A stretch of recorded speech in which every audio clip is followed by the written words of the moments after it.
Elections for a new European Union Parliament are set to be an uphill battle for the Liberal Democratic group Renew Europe. Euronews projects that the pro-EU and pro-market group will face big losses in the polls that could damage their leverage in negotiations to form a new parliamentary coalition. Liberal parties traditionally were strong in Western Europe.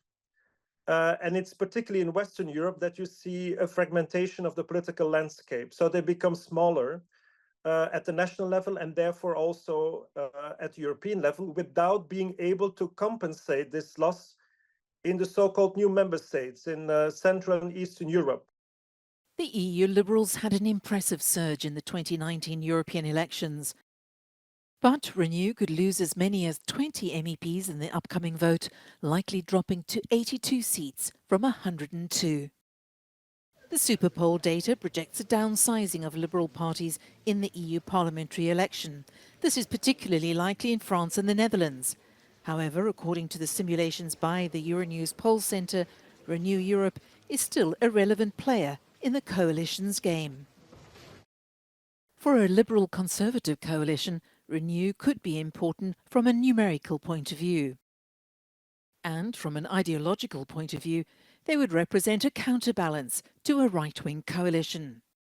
Even with less MEPs, Renew remains essential if it were possible to form a grand coalition, including the centre-right European People's Party and the alliance of Socialists and Democrats, as in the current parliament.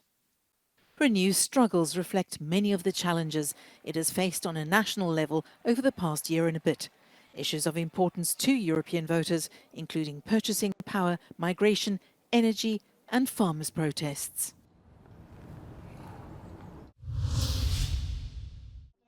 The Portuguese government announced a new plan to toughen immigration rules. They put an end to the regime that allowed foreigners to enter the country and only then apply for a residence permit. From now on, it will no longer be possible for a foreigner with a tourist visa to apply for legalization in Portugal. A circunstância de termos procedimento segundo o qual uma simples manifestação de interesse é suscetível de facilitar e descontrolar a entrada de migrantes em Portugal, deve ter fim e vai ter fim. The announcement comes days before millions of Europeans head to the polls to vote for their representatives in the European Parliament, in an election widely anticipated to tilt the bloc's politics to the right.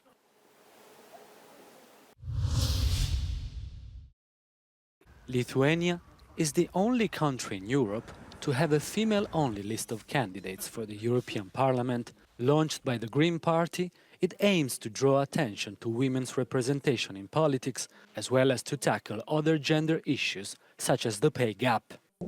Positive discrimination, if it's possible to say so, is needed, because here in Lithuania we have other candidates list where male dominate, and in very first places in the list also men are written. The list also includes a candidate from the Roma community.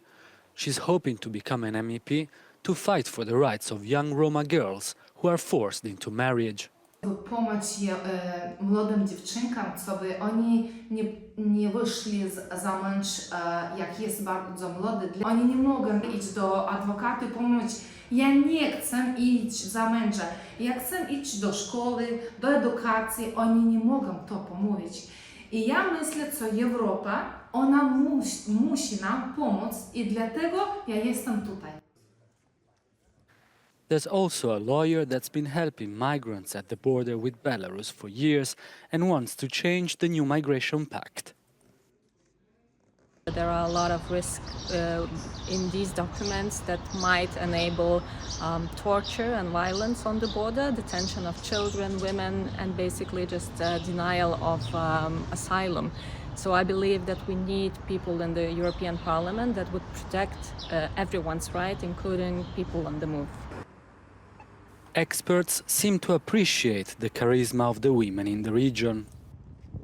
Rozszerzenie 2004 roku, napływ bardzo aktywnych kobiet z Europy Środkowej i Wschodniej, które często muszą dzielić troskę, ale i poświęcać czas na zadania domowe, także wiedzą, co jest ważne dla kobiet.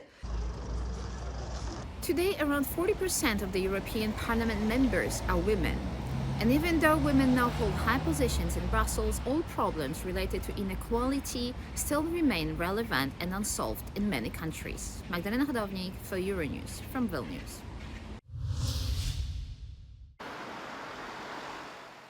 While European institutions are urging people to go out and vote, for many living on the street, this is not possible. A European group of organisations working with the homeless Fianza says some 900,000 people are living rough or in temporary accommodation. Most of them are EU citizens, many of whom are barred from voting for administrative reasons. You need to have a permanent address where you are registered so that you can vote. So if homeless people live in temporary accommodation, or they live in shelters or in the street, it is difficult for them to register in a permanent address. And it's not only people living on the streets, but also those in complicated housing situations, people without their own homes. In Brussels, they gather at the citizens' lobby, the Syndicat des Immenses, to offer one another help. One of them says she'd like to vote in the European elections, but can't. J'ai pas d'adresse, donc parce que j'ai perdu mon logement et en plus j'ai même plus de carte d'identité parce qu'on m'a volé mes papiers. Et donc je n'existe pas en tant que citoyenne de mon propre pays parce que moi je suis belge. Donc si on n'existe pas au point de vue administratif, on peut pas voter. In theory, they could get a reference address at a foster home, but the process is often long and complicated, as another person explains. J'ai pas reçu ma convocation pour aller voter et je peux pas retourner à cette adresse administrative officielle que j'ai encore.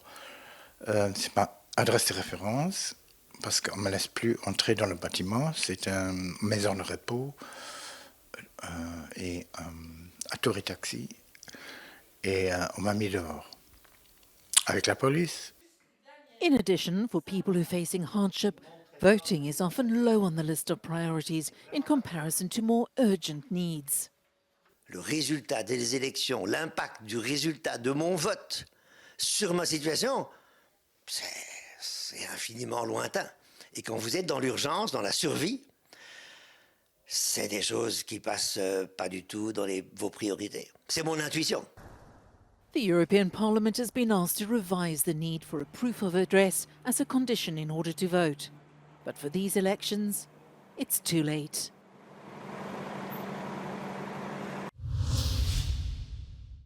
Organisers had expected it to be a big protest ahead of the European elections, despite the fact that Brussels recently eased environmental demands in its Common Agricultural Policy, or CAP.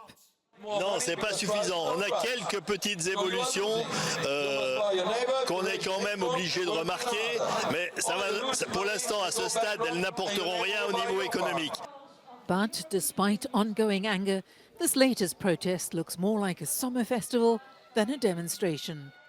La enésima protesta de los agricultores en Bruselas en estos últimos meses ha sido también la menos numerosa de todas.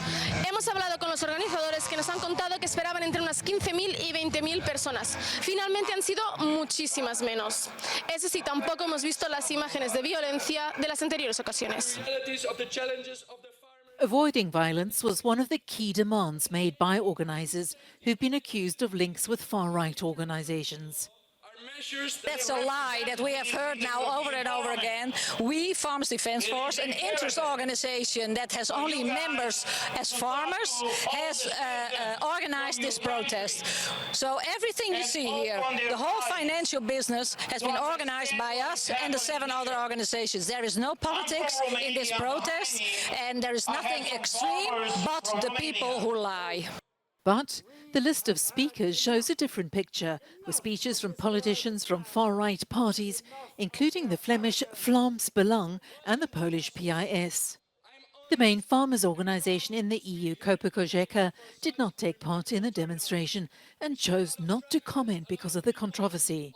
The Green European Party says these organisations are capitalising on issues raised by farmers. Its leading candidate, Bas Eickhout, is quoted as saying that the far right has been feeding farmers with the lie that Europe and the Green Deal are to blame for their hardship, adding that a small number of farmers have adopted these lies and are siding with them. He said the Greens were willing to work with farmers who operate within the framework of democracy. The protests, which began during the winter, have pressurised the European Commission into changing the cap and dropping legislation over pesticide use. Security is a top priority for Germany as they prepare to host the upcoming European Football Championship. Speaking at a news conference days before the official start of the competition, the German Interior Minister said the country was preparing for all conceivable dangers. She also said cooperation was going very well across the federal and state level. Wir wappnen uns mit hohem Einsatz aller Sicherheitsbehörden gegen alle denkbaren Gefahren. Unser Fokus reicht von der Bedrohung durch islamistischen Terrorismus über Hooligans und andere Gewalttäter bis hin zur Cybersicherheit. Überall, wo sich viele Menschen bewegen, wird die Polizei hohe Präsenz zeigen. Germany invited around 300 security experts to take part in a monitoring project at the International Police Cooperation Centre. They will take turns to monitor the situation on the ground. For the matches themselves, all hands will be on deck. Police have been forbidden from taking leave during the tournament. Germany will also introduce security controls with all 9 of the countries it borders.